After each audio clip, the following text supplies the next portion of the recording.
अस्सलामुअलैकुम। उमर एकेडमी में खुशामदीद। उम्मीद है आप सब बिल्कुल खैरियत से होंगे। तो आज हम आपको GW बेसिक का प्रैक्टिकल नंबर 8 परफॉर्म करके दिखाएंगे।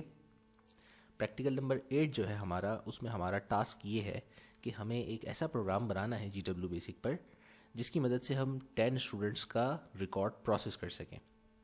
ये एक छोटी सी डेटाबेस है जो हमें GW बेसिक पे क्रिएट करनी है, और इस डेटाबेस के अंदर जो हमें प्रोसेसिंग करनी है वो ये करनी है कि हम जो 10 स्टूडेंट्स का रिकॉर्ड फीड करेंगे उन स्टूडेंट्स को हमने मेल एंड फीमेल जेंडर पर क्लासिफाई करना है। यानी कितने हमारे पास इस डेटाबेस में जो हम इंटर करेंगे, कितने इसमें जो है फीमेल स्टूडेंट्स हैं और कितने इसमें जो है मेल स्टूडेंट्स हैं, उनको हमें काउंट करवाना है। और फिर इन दी एंड हमने जो है प्रिंट करके बताना है कि टोटल जो है डेटाबेस में स्टूडेंट्स ये इंटर किए थे और इनमें से देखें काउंट करने के बाद इतने मेल हैं और इतने फीमेल हैं। तो ये काम हमने प्रोग्रामिंग की मदद से करना है।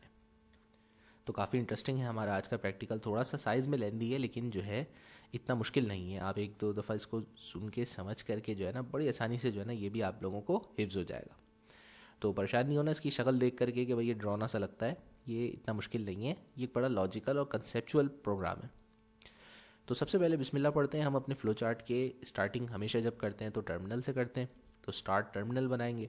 उसके बाद हम जो है हेडिंग प्रिंट करते हैं, तो ये सेकंड स्टेप हमारा हेडिंग का होगा। फिर अब उसके बाद हमारे पास नेक्स्ट जो स्टेप है वो थोड़ा सा इंपॉर्टेंट है। अब हम कर क्या रहे हैं, हमने यहाँ पे एक नई स्टेटमेंट यूज़ करी है जो इससे पहले हमने कभी यूज़ नहीं करी है। तो ये जो स्टेटमेंट जो आप आज यूज़ करने जा रहे हैं उसको कहते हैं हम डिम स्टेटमेंट।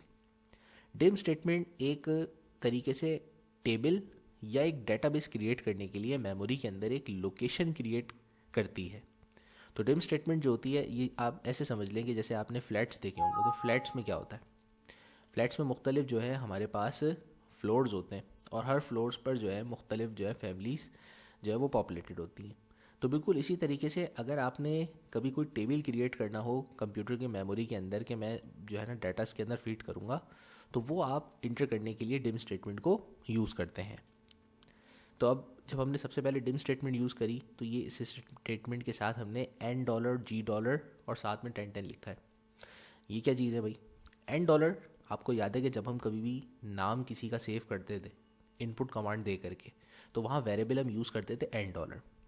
तो इसी तरह कंप्यूटर की मेमोरी में जो मैं टेबल सेव कर रहा हूँ उस टेबल के अंदर जो फर्स्ट कॉलम है वो नेम्स का है।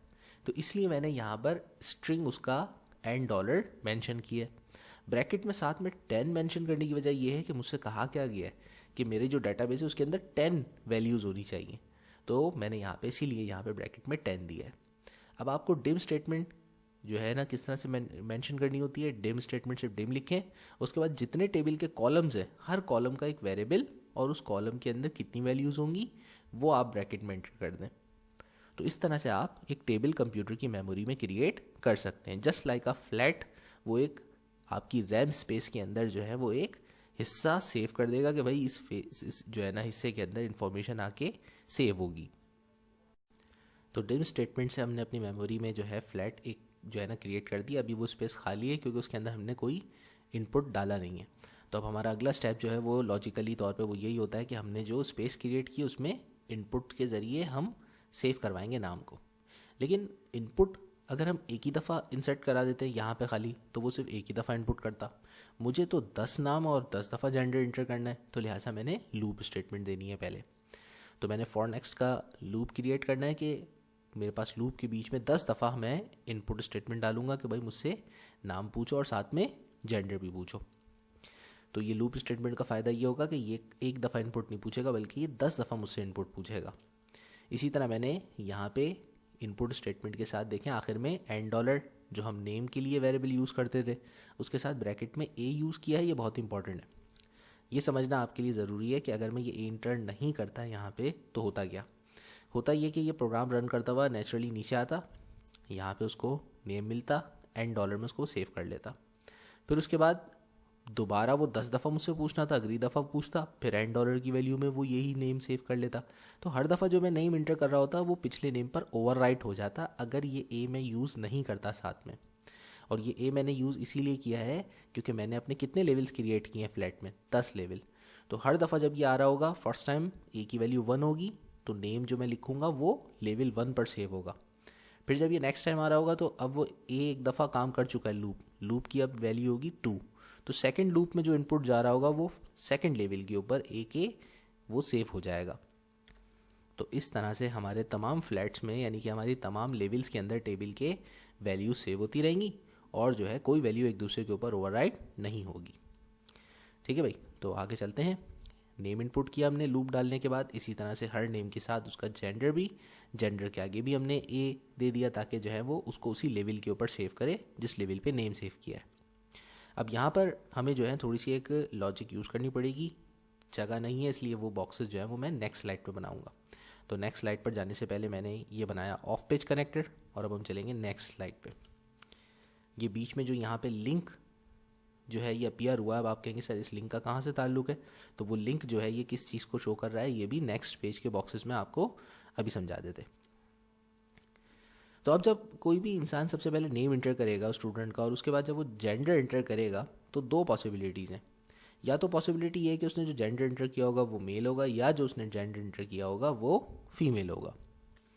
या ये भी हो सकता है कि जो है गलती से टाइपिंग के दौरान जो है आपसे एम या एफ़ में से कुछ भी टाइप ना हो, कोई गलत की प्रेस हो जाए या जानबूझ करके जो है कोई गलत की प्रेस कर दें। तो अब ऐसी सूरत में कंप्यूटर को हमने जो है ट्रेन करना होता है कि हर सूरत के अंदर उसने किस तरह से काम करना है। फ़र्ज़ करें कि अगर आपने जो रिकॉर्ड इंटर किया है उसके साथ जेंडर की वैल्यू जो है वो एफ़ इंटर करी है। अब यहाँ पे मैंने कंडीशन रख दी कि भले से कैप्स लॉक जो है ऑन हो, कैपिटल में एफ़ प्रिंट हो, या कैप्स लॉक ऑफ हो, स्मॉल एफ़ जो है वो स्मॉल लेटर में टाइप करे। तो दोनों सूरतों में अगर ये कंडीशन ट्रू होती है यानी कि यस होती है कि भाई उसने इन दो में से कोई एक यानी कि एफ़ जो है टाइप किया है, फीमेल उसका जेंडर है जो उसने नाम इंटर किया है, तो यस होने पर इस कंडीशन के आपने करना ये है कि मेमोरी के अंदर एक वेरिएबल क्रिएट करना है एफ़ ही के नाम से और उसके अंदर आपने f+1 कंडीशन रखनी है। तो अब ये अगर फर्स्ट टाइम जो हमने नाम इंटर किया, अगर फर्स्ट नाम ही हमारा जो जेंडर है वो फीमेल है तो मेमोरी के अंदर एक f के नाम से जो है एक वो ब्लॉक क्रिएट हो जाएगा और साथ में जो है ये काउंटर लग जाएगा कि भाई इसकी वैल्यू जो है वो f+1 है। अब इस काउंटर को इस तरह से डिज़ाइन इस तरह से किया गया है कि अगर जब फर्स्ट टाइम आपने ये वैल्यू फीमेल रखी होगी तो इससे पहले तो कोई फीमेल का डाटा नहीं आया, तो f की वैल्यू नेचुरली तौर पे ज़ीरो होती है। फर्स्ट टाइम कोई भी वेरिएबल होगा उसकी वैल्यू इनिशियली क्या होगी, ज़ीरो होगी, या आप अगर स्पेसिफाई करें 1 तो 1 हो जाएगी। तो यहाँ पे जो फर्स्ट वैल्यू है वो तो इससे पहले तो कोई वैल्यू नहीं थी, फर्स्ट टाइम यहाँ पर आया तो वो 0 में 1 प्लस होकर के f की वैल्यू 1 हो जाएगी। लेकिन जब आप नेक्स्ट टाइम इंटर हुए और फर्स्ट करें नेक्स्ट रिकॉर्ड या आने वाले रिकॉर्ड्स में से कोई भी रिकॉर्ड अगर फीमेल हुआ तो वो आकर के क्या करेगा, इस कंडीशन के ट्रू होने पर वो f के अंदर 1 और प्लस कर लेगा। अब लास्ट टाइम आप f इंटर कर चुके हैं, f की वैल्यू 1 हो चुकी है तो 1 उसमें एक और दफ़ा प्लस होगा, ये क्या हो जाएगा 2। तो ये एक काउंटर जो है यहाँ पे हमने प्लेस कर दिया है कि हर दफ़ा अगर जब कभी भी f की वैल्यू ये वाली कंडीशन ट्रू हो तो तुम आकर के इस वेरिएबल के अंदर 1 प्लस कर लेना। तो लास्ट टाइम की जो वैल्यू होगी उसमें 1 प्लस होने से वो काउंटिंग क्रिएट होती रहेगी कि f के अंदर टोटल कितना डाटा सेव हुआ है, यानी कितने हमारे पास फीमेल कैंडिडेट्स हैं हमारे डेटाबेस के अंदर। और ये करने के बाद जो है हमने इसमें लिंक दे दिया कि भाई R पोजीशन पर चले जाओ।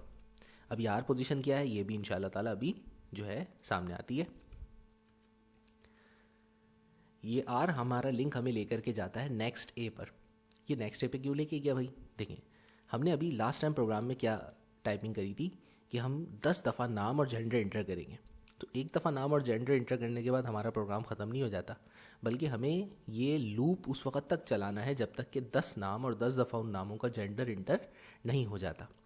तो हमने लास्ट टाइम तक जेंडर इंटर करने के बाद यहाँ कंडीशन लगाई है कि अब ये जो जेंडर होगा या तो मेल होगा या फीमेल होगा। तो हमें इस प्रोग्राम में आखिर में काउंट करके भी तो बताना है ना कि कितने मेल स्टूडेंट्स हो कितने फ़ीमेल हैं। अभी हम उंगलियों पे थोड़ी ना काउंट करेंगे, 10 स्टूडेंट में तो आसान है, अगर 1000 स्टूडेंट की डाटाबेस होती तो हमारा तो काम हो गया था। तो हमने जो है GW बेसिक पर इफ़ स्टेटमेंट जो है यूज़ करते हुए यहाँ पर एक कंडीशन लगा दी और इस कंडीशन के ज़रिए जो है हमने जितने भी फीमेल स्टूडेंट्स होंगे उसको काउंट करेंगे। अब फ़र्ज़ करें हमने जो जेंडर इंटर किया वो फीमेल नहीं था बल्कि हमने मेल स्टूडेंट को जो है इंटर किया, यानी ये कंडीशन फॉल्स हो गई। तो अगर ये कंडीशन फॉल्स हो जाएगी तो वो ये आगे जाएगा ही नहीं, वो वाला काम नहीं करेगा। इस कंडीशन के फॉल्स यानी नो होने पर ये नीचे आकर के दूसरी चीज़ को चेक करेगा कि अगर F आपने प्रेस नहीं किया, F की जगह चेक करेगा कि M प्रेस किया है यानी मेल कैंडिडेट है। तो उसके लिए भी हमने कंडीशन रखी हुई है कि भाई अगर कैपिटल M प्रेस हो तो भी या स्मॉल एम हो तो भी, दोनों ओके। दोनों सूरतों में आपने क्या करना है कि आपने इसके कंडीशन के ट्रू होने के ऊपर, जिस तरह वहाँ पे फीमेल्स के लिए काउंटर दिया था कि f is equals to f+1, इसी तरह से हम यहाँ पे काउंटर दे देंगे m is equals to m+1। तो अगर वो फर्स्ट हमारा कैंडिडेट फीमेल नहीं हुआ, मेल हुआ, तो वो यहाँ आएगा, एक वेरिएबल क्रिएट करेगा m, और उस m की चूँकि स्टार्टिंग 0 से हो रही है, कोई इससे पहले m की वैल्यू नहीं थी, तो वो 0+1 यानी फर्स्ट वैल्यू उसमें सेव कर लेगा। फिर आगे कंसेक्यूटिव जब हम इनपुट एंटर करेंगे तो उसमें जब कभी भी कोई m आएगा यानी कि मेल स्टूडेंट एंटर होगा, तो वो यहाँ काउंटर में मेल की लास्ट वैल्यू के अंदर 1 प्लस करके इंक्रीज़ कर देगा। तो यहाँ हमारे दोनों जेंडर्स और उनके काउंटर्स लग गए। फ़र्ज़ करें अभी जो मैंने कहा था आपको शरारत सूझी और आपने ना F प्रेस किया ना M प्रेस किया, आपने कुछ भी नहीं प्रेस किया बल्कि, या आपने कोई गलत की प्रेस करके जो है ना आप आगे बढ़ गए, ठीक है। तो क्या होगा ऐसी कंडीशन में, कंप्यूटर को क्या रिस्पांस देना चाहिए वो भी मैंने यहाँ पे इसमें फीड कर दिया कि अगर ये फर्स्ट कंडीशन भी फेल हो जाए, नो हो जाए, सेकंड कंडीशन ये भी फेल हो जाए, नो हो जाए, तो आपने क्या करना है, आपने जाना है क्यू पोजीशन पर। अब ये क्यू पोजीशन कहाँ जा रही है, ये देखिए, हमने बताया था ना कि फर्स्ट जो हमारी स्लाइड थी उसके अंदर हमारे पास क्यू का लिंक आया था, तो मैंने कहा था नेक्स्ट जो है स्लाइड में बताऊंगा। तो ये क्यू हमें वापस कहाँ भेज रहा है, इंटरजेंडर, यानी कि अगर आप इंटर करना भूल गए या आप कोई गलत वैल्यू भी देते हैं तो ये भी जो है ना फिर आपसे बार बार पूछता रहेगा उस वक्त तक जब तक कि आप इन दो में से कोई ट्रू वैल्यू इंटर नहीं कर देते। तो हर दफ़ा फॉल्स वैल्यू इंटर करने पर या खाली बिना कुछ इंटर किए जो है नेक्स्ट स्टेप पर जाने पर ये आपको दोबारा आपसे इनपुट पूछेगा कि जेंडर इंटर करो। तो शराफत से जो है ना खुद ही आप डिसाइड कर लिएगा एक ही दफ़ा कि आपने जिस स्टूडेंट का, अपने जिस फ्रेंड का भी नाम लिखा है उसको मेल बनाना है, फीमेल बनाना है, तो जो है, वरना अदरवाइज़ ये उसके बाद बग़ैर आगे नहीं बढ़ेगी। तो उसके बाद हमारे पास अब 10 स्टूडेंट्स का जब नेम सेव हो जाएगा, ये कंडीशन फुलफ़िल हो जाएगी, ये लूप कंप्लीट हो जाएगा, तो उसके बाद हमारा जो नेक्स्ट स्टेप होगा वो अब हम नेक्स्ट पेज पे करते हैं। तो अब हमारा जो काम है, हमने सारी कैलकुलेशन करवा ली, हमने एक डेटाबेस अब तक लास्ट में बनाई है और उस डेटाबेस के अंदर जो है हमने 10 इनपुट्स सेव कर लिए हैं। वो हमारे एक फ्लैट जो हमने बनाया था ना खाली प्लॉट पे डिम के नाम से, उस फ्लैट के 10 लेवल्स पर नेम भी इंटर हो चुका है और हर नेम के साथ जेंडर भी इंटर हो चुका है।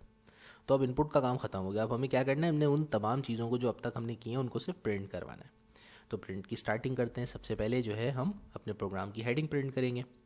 हेडिंग प्रिंट करने के बाद जो है, अब हमने चूँकि हमारे पास फ्लैट में जो इन्फॉर्मेशन है ना वो 10 लेवल्स पर है, तो खाली अगर मैं एक प्रिंट स्टेटमेंट दे देता हूँ कि प्रिंट $n, तो भाई $n की कौन सी वैल्यू प्रिंट करनी है आपने, लेवल 1 वाली, लेवल 2 वाली, तो ये भी एक कन्फ्यूजन हो जाएगी। तो मुझे चूँकि अपने फ्लैट की तमाम वैल्यूज़ लेवल 1 से लेकर 10 तक के प्रिंट करनी है, तो इसलिए मैं यहाँ पर दोबारा से अपना फॉर नेक्स्ट का लूप यूज़ करूँगा ताकि उस लूप की मदद से मैं 10 दफ़ा नाम प्रिंट करवा सकूँ, यानी जो भी फ्लैट की वैल्यूज़ हैं वो सारी की सारी मैं इंसर्ट करवा दूँगा। तो फिर मैंने अब प्रिंट स्टेटमेंट देनी है इस लूप के अंदर कि भाई प्रिंट करो a, यानी लेवल की वैल्यू, a की वैल्यू स्टार्ट कहाँ से हो रही है, 1 से। यहाँ मैंने खुद स्पेसिफाई किया है वैल्यू को, तो इसलिए ये इनिशियल वैल्यू 0 नहीं होगी, 1 होगी। तो सबसे पहले 1 प्रिंट करेगा, फिर 1 के बाद $a, यानी 1 पर जो जिस फर्स्ट फ्लोर पर जो नाम सेव है वो और उस फ्लोर पर जो जेंडर सेव है वो हमारे सामने प्रिंट हो जाएगा। तो इस तरीके से 10 दफ़ा जो है ये सारा काम करने के बाद जो है हमारे पास एक पूरा हमारा टेबल जो होता है वो डिस्प्ले पे आ जाएगा, जो अब तक सिर्फ कंप्यूटर की मेमोरी में सेव था, हमें डिस्प्ले नहीं नज़र आ रहा था। अब वो प्रिंट होकर के हमारे पास 3 कॉलम्स में नज़र आ जाएगा। तो अब जब ये 10 टाइम्स कर लेगा हमारा लूप क्लोज, ख़त्म। आखिर में क्या करना है, हमने जो काउंटर डाला था इस प्रोग्राम के जो है ना मिड में कि भाई वो अगर फीमेल है तो फीमेल को काउंट करो काउंटर डाल करके, अगर मेल है तो मेल का काउंटर डाला था।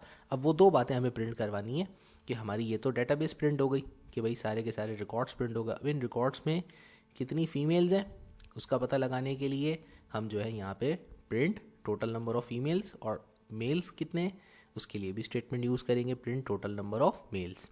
और आगे मैंने वो जो काउंटर का वेरिएबल था m, वो मेल्स के आगे प्रिंट के साथ लिख दिया और फीमेल्स के आगे f जो है वेरिएबल मेंशन कर दिया। ठीक है भाई, तो ये हमारे पास स्टेटमेंट प्रिंट हो जाएगी और उसके आगे जो वेरिएबल की वैल्यू होगी, कितने m होंगे कितने f होंगे, वो काउंटर से उठा के यहाँ पे प्रिंट कर देगा। तो ये हमारा प्रैक्टिकल जो है वो हो गया ख़त्म। इंटरेस्टिंग प्रैक्टिकल था, ठीक है, मुश्किल नहीं था ये। तो आप जो है इसको एक दफ़ा और तसल्ली से सुनिएगा दोबारा, तो इंशाल्लाह आपकी प्रैक्टिस हो जाएगी। अब हम चलते हैं, म्यूज़िक लगाएंगे और इसकी कोडिंग परफॉर्म करेंगे।